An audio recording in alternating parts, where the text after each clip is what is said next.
Shalom kekasih-kekasih Tuhan, selamat pagi.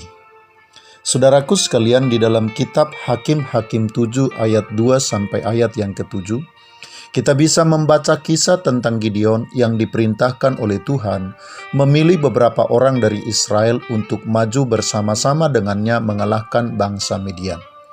Diceritakan dalam kisah tersebut, berkumpullah 20.000 orang yang menyatakan bersedia untuk maju berperang. Tetapi Tuhan berkata kepada Gideon, jumlah itu terlalu banyak. Tuhan kemudian memerintahkan Gideon untuk menyampaikan kepada orang banyak itu, agar siapa saja yang takut boleh pulang ke rumahnya masing-masing. Ada 10.000 orang yang pulang, dan tinggallah 10.000 orang. Namun terhadap yang ke-10.000 orang yang tinggal itu, Tuhan mengatakan masih terlalu banyak. Lalu Tuhan memerintahkan Gideon untuk menyuruh orang banyak itu turun minum. Ketika mereka minum, terdapat 9.700 orang yang minum dengan berlutut dan menjulurkan lidahnya ke air seperti anjing. Sisanya 300 orang minum dengan mengambil air dengan tangannya, lalu membawanya ke mulutnya.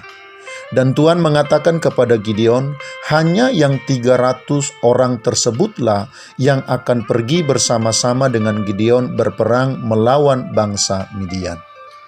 Kekasih-kekasih Tuhan, dari kisah ini ada hal yang menarik untuk kita perhatikan, yaitu cara Tuhan untuk mendapatkan orang-orang yang layak baginya dan layak bersama-sama dengan Gideon untuk berperang melawan bangsa Midian yang sudah cukup lama memeras bangsa pilihan Tuhan.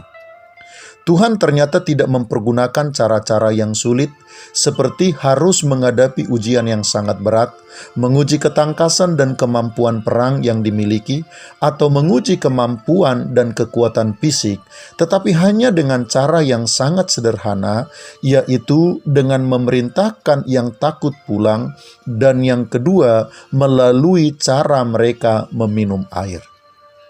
Melalui kedua cara yang sangat sederhana tersebut, Tuhan telah mendapatkan orang-orang yang layak baginya dan bagi pekerjaannya. Kekasih-kekasih Tuhan, akan terdapat banyak orang yang tidak layak bagi Tuhan hanya karena hal-hal yang sangat kecil. Menyadari hal itu, betapa kita harus memperhatikan dan dapat dipercayai dalam perkara-perkara kecil agar kita layak bagi Tuhan dan bagi pekerjaannya. Selamat pagi, Tuhan Yesus memberkati. Shalom.